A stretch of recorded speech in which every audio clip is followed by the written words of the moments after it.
Here we are at one of the oldest chippies in London.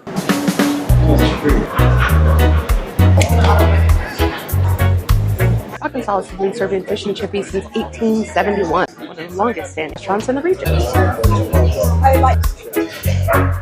Yum, we are ready for a feast. Now I have just a classic cod with chips. You may call these French fries. That is good tartar sauce. And then I got the classic English sides. So it came with gherkin, pickled onion, which is interesting. Usually I'm used to purple pickled onions. This is like a little sweet onion pickled, homemade coleslaw, and boiled egg. First I'm going to top the fish with a little bit of lemon. Ooh, she was juicy. Got it all over me. Oh my gosh, this is so big. It's fresh, piping hot. Ooh.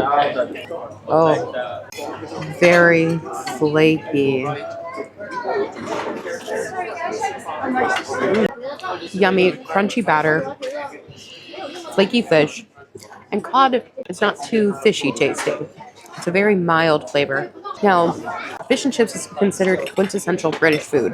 While fish and chips have been popular since the 1860s here in Britain, it gets its origins from immigrants who came to Britain. Now, this fried fish actually comes from Jewish immigrants who came here from Spain and Portugal. They would fry the fish in order to keep it longer during their travels or while they wouldn't work on the Sabbath. Then the chips, or French fries. Those probably have a French and Belgian origin, where they had been frying potatoes for a long time. Then, somebody back in the 1860s put them together, and here we have fish and chips. The place I'm at now, Rock and Sole, has been around since 1871. One of the oldest places to get fish and chips here in London. Yummy coleslaw. I'm excited to try the pickled onion. Usually I like a purple pickled onion because white onion has a little bit more flavor. More oniony and bitter.